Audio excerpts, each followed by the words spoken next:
My loves, how are you? It is Friday. We are talking about how to choose your life versus endure it. And I just want to take a moment to claim some victory. This week has not quite gone the way that I hoped it would go.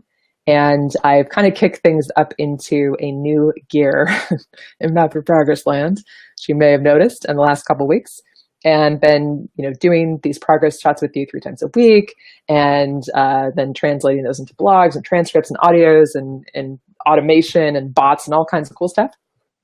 And I realized last night that there was a choice for me to make. That I recognized that as much as I love what it is that I'm doing, when I was trying to finish a blog post at 11:45 last night, I recognized, sweetheart, this might be a time to make an adjustment because I am one who loves to start things. I am a giver. I love to share. And sometimes I can get out ahead of myself. And what's great is that I didn't feel badly about it. I didn't feel like I screwed something up or that I'm failing. I didn't get the email out that I wanted to this morning. I'm a few minutes late and I'm just not even worried about it. It's so nice. I want to be a living, breathing example of winning ugly and imperfection and how progress actually works, where we get to choose what we do on a daily basis and we get to choose if something is not working for us. So I noticed this last night when I was, my clever brain was like, well, you got to stick to a schedule and you're behind and you got to get these things out. And I was looking at my calendar trying to figure out how I'm going to do this. And and that's when my captain piped up and was just like, sweetheart, it's just time to make an adjustment. We're navigating and it's okay to not do things exactly as planned. And I think that actually segues quite nicely into what we're chatting about today. Oh, thank you. Vicky's like, it's a Friday. Give yourself some slack. Hugs. Appreciate that, dear. Thank you so much. Yeah, we all get to give ourselves a little bit of slack too. We making progress is not an easy thing. It takes courage. It takes a lot of going outside of our comfort zone and creating new habits, practicing new choices. It's not an easy thing to do. So important for us to be kind to ourselves and compassionate and acknowledge the victories that are happening. And so for me, not being critical of myself and not making it into evidence that I didn't do something right or that I'm, I don't know, off track. Just acknowledging that this is progress and this is what it looks like feels really good to me. So the inspiration for today's chat, this idea of choosing our life rather than enduring it, it came from a conversation that I was having with a client last week. And I had cited a quote in the graphic for this chat that says, this isn't the life that I wanted. And that, I think, is probably the most extreme example of this contrast of choosing versus enduring, where I certainly have been at a place in my life where I desperately wanted off this planet because I was so far gone in my own head and just not able to connect to the truth of who I was or love, really. I was totally disconnected from love of self. So there can be times when we get into those really dark, really low places. But that's just one end of the spectrum. It is a long spectrum that has a variety of things. And on the other end of that spectrum, it can be as simple as what I was describing last night, where it's like, hold on a second, this isn't what I want. I don't want to be working at 11:45 on a Thursday, right? So throughout our days, we get so many opportunities to notice where things can be tweaked, where we can course correct and choose something that works for us. The original example I was mentioning with the conversation that I had with a client, and this is one of my clients who's just really an impressive, accomplished person. And she's extremely smart and very driven and disciplined. And it was fascinating because as she was sharing a revelation that she had been looking at her career path and had essentially kind of eliminated one significant option because she had been operating under a logic that said that, if she were to choose that particular path, that there would be some real challenging things that she just didn't want to deal with. And so what she recognized was that that path actually was a viable option for her if she acknowledged that she had been listening to that logic and convinced that the options were more limited than they truly were. That if she were to look at it with open eyes and come from love, that she could see that actually there were some things that she was just kind of afraid of, and that Clever Brain may have been co-opting a little bit to convince her that that wasn't a reasonable path, that it was better for her just to go where she had been headed. So the gift in that was that she was able to realize, oh, hold on a second. I have been operating for the last couple of years, and I've been making plans for the future years based on some assumptions and some expectations that I have that may not even be true. And what was so great is that in that moment, she was able to kind of just pause and notice, oh, wow, this whole trajectory that I've been on for some time now may or may not be the one that I actually want to go down. So often we'll do that where we have ideas about things that we might want or a goal that we want to reach. And then our clever brain, who hates uncertainty and the unknown, will fill in the blanks and start projecting a movie of what it is going to be like, what's going to go well, what's not going to go well, how you are going to be. We do this all day long. And I would say only rarely does it actually turn out even close to what we thought was going to happen. So what we get to do is just notice when we are operating on a day-to-day basis on a logic that is created by our clever brain that may or may not have anything to do with reality.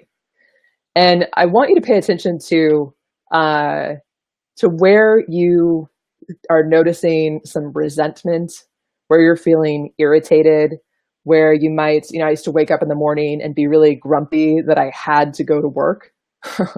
I had to go to this job that, paid me pretty well, and that I worked with a team that I really enjoyed. And while I didn't have great passion for the work that I was doing, my clever brain really made it into a situation where I had very limited options and limited power, which was not at all the case. And yet I spent years doing that. And I don't think that I'm alone. If this is like resonating with you, you can chime in the comments or, hit the little hearts and the likes and the things, because I think this is something that is very common and part of our day-to-day experience, where if we're not paying attention and we're not questioning it, then it can kind of seem like, well, this is just the way it is. So when we find ourselves in the have to mode, well, I have to do this and I have to do that, that can be a great indicator that we're operating from a perspective that this is the way things are and this is the way things need to be, and I just need to deal with it or adapt or just get on the other side of, whatever this perceived narrow hallway is that you are living in your life. And what's great is that when we notice that things aren't quite working, that we're feeling resentful, we're dreading our day-to-day, we're not quite happy with what's going on, it's just an indicator. It's like a little indicator light on the dashboard of your car. Okay, this is just letting me know that there's an opportunity here to make a different choice and to remember that you do have choices. Okay. Oh, Taz saying you are not alone happens every morning. Yes, my dear. This is why I'm so glad that we get to come together and have these conversations. And I'm so honored to be able to work with the clients that I do, because this is really about shifting the whole way that you view your life and your ability to live it in a way that feels good to you. So I made some notes that I just want to check on because there was like, as I was getting ready for this, I'm like, oh, I want to talk about this and I want to talk about that. And then, I noted them. So, okay. So again, clever brain does not like any uncertainty, anything unknown. And if we haven't noticed, life is uncertain and it is the unknown.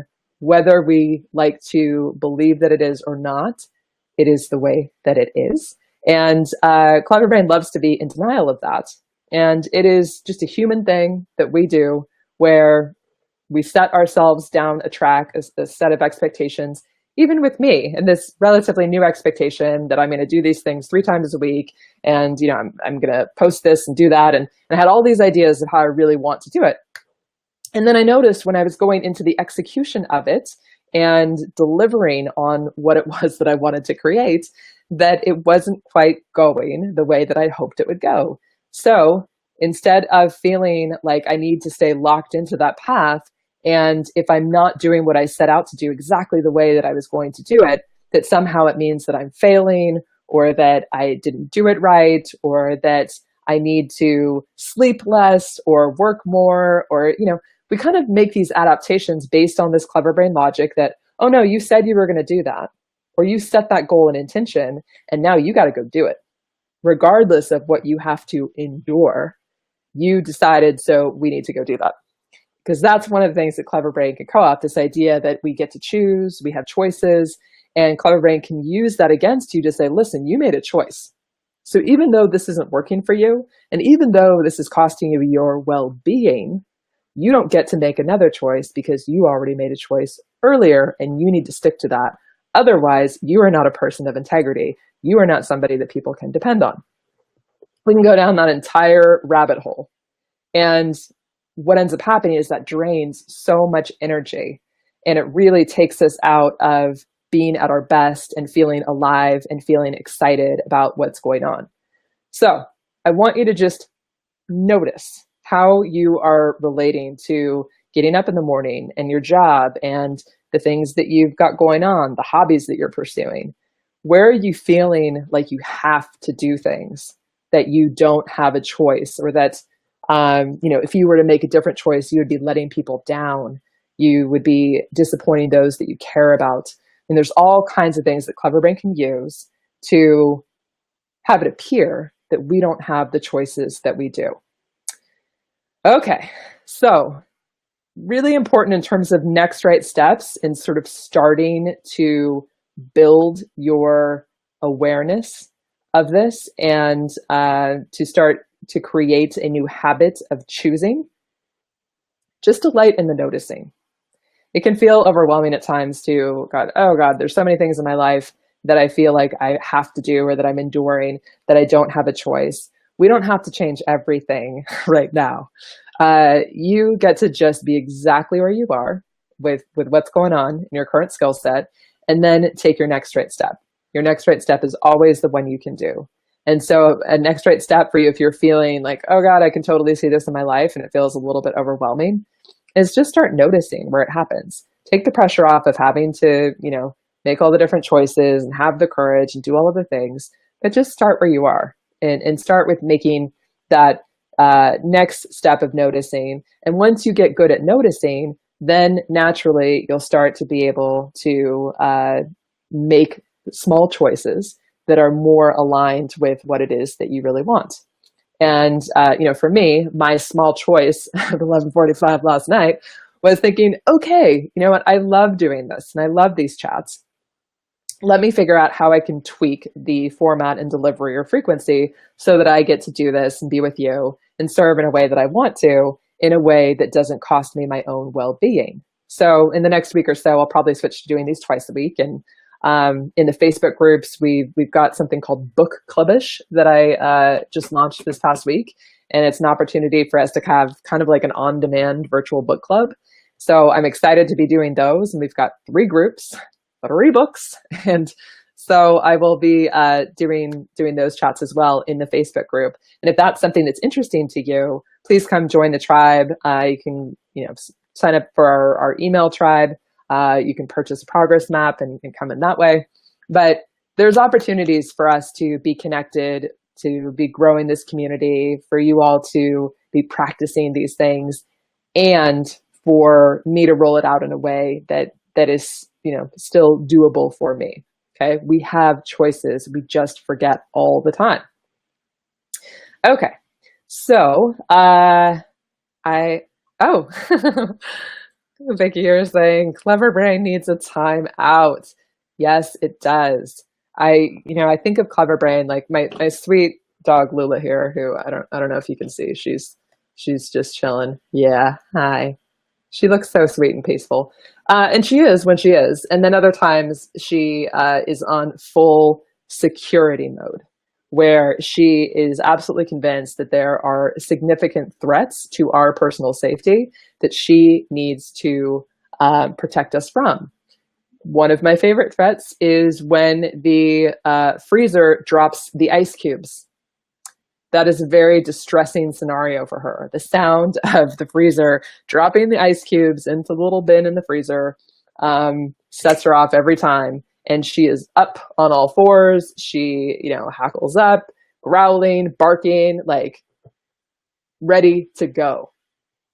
That is how I think of Clever Brain. Clever Brain cannot discern very well between a real threat and a perceived threat. And so it goes around in the world convincing us that the ice cube makers are threatening to our survival and that we shouldn't have ice in our drinks. We should stay out of the kitchen entirely, because it's dangerous in there. When it's not. It's just that this is what Clever Brain does. So it's like when my sweet dog Lula is barking at the refrigerator. My job is that I get to go, sweetheart, it's okay. I get to interrupt, bring in some Captain Amy, and say, we got it. We got it handled. Thank you, but we're good. Okay, my loves. This is what I'd like to leave you with in terms of thinking about the choices that you are making. The choices that you're making is what makes up your days and the experience of your days. The days that we live is what makes up our life. So things that may seem small can actually have quite a ripple effect and can start to build in a momentum that can be really significant and really propel us in the direction that we want to go. So I just want you to be thinking about in those areas of your life where it feels like you have to do things, like you don't have control, that you're not feeling like you're fully alive and that you're operating at your best. Just noticing what is going on in those scenarios and what kind of choices you could be making differently that would connect you back to feeling empowered, feeling excited, feeling like you're the captain of your vessel who's choosing how to navigate. Just notice the thoughts that Clever Brain is coming with. And in those moments when you're about to make a choice, is that choice coming from love? Is it coming from fear? Is the choice coming from, I have to do this, I don't want to do this, but it's important that I do this. I said that I was going to do this, and even though I want to stick a fork in my eyeball right now, I'm going to go do this because I said I was going to do this. If it's that kind of energy, it's very likely that you are forgetting that you have options. You are forgetting that you have a voice. You are forgetting that you are a captain and that you get to communicate and make choices so that you can get what you need and that you can be, feeling good about what it is that you're doing. There is no shortage of opportunities to practice this, but those are some next right steps that I would love for you to experiment with. And yeah, just give yourself permission to have this be a messy process. The mess and the discomfort and the awkwardness are signs that you are making progress. It's signs that you're making different choices. Progress is about decision points, about going through the day and where you would normally choose one thing that is going to have you continue to be where you're at, or you can make a different choice that would be in service of where it is that you want to go. That's all it is. It's creating that habit of making choices at those decision points throughout the day that are in service of what it is that you want to do. It can seem like a really small thing, but it's actually a pretty big deal. That's how we get to practice. So if you are feeling like, yes, this is resonating and this makes sense, and I'm feeling like I'm not choosing a life that I'm really excited about and that I'm getting stuck, then I want you to just reach out. Love to have you message on Facebook. You can comment below, but just get in touch because I'd love to be able to make some recommendations for you, give you some resources and things that you could listen to, maybe some books, maybe even having a conversation about it to see if there's other ways that I can support you. But this is where you get to make a choice. If you're feeling like you're enduring things and it's not where you want to be, this would be a decision point where it's like, yeah, you may normally watch something on the internet or, look at something or read an inspiring email, But then it's like, yeah, but you can't do that, or yeah, it's going to be too hard, or yeah, it's not the right time. And so you just keep going throughout your day. A decision point would be reaching out here to me so that we can look at what your next right steps would be. You get to choose. That's what I want all of us to remember, myself included. Every day, we get to choose what it is that we're doing and how we are navigating our little vessel through this ocean of life, if you will. Okay, dears, you can re-listen to this chat if you want, or if you're coming in, you didn't see the whole thing, you can find us on SoundCloud now. I'm pretty excited about this SoundCloud option where the audios of all of the chats that I've done, which I think are like 30 of them at this point, they're all on SoundCloud now. So it's almost like it's a podcast and you can listen to it when you're going about your life and, driving or walking or cleaning the kitchen. And you can listen to things over again if you like a concept that we don't typically pick things up on the first pass. That is a human thing. And for me personally, if there's anything I really want to get, I read it again and again, or I listen to it again and again until I feel those concepts starting to take hold and me using them in my life and experimenting with them and really playing around with them to see how they can benefit me. So SoundCloud is an option for you. I will, of course, be continuing to hold these project chats. Next week on Monday, we have a special guest, one of my mentors and my first coach, Amy Pearson. We're going to be talking about starting before you're ready. And I'm very excited to have her be part of that.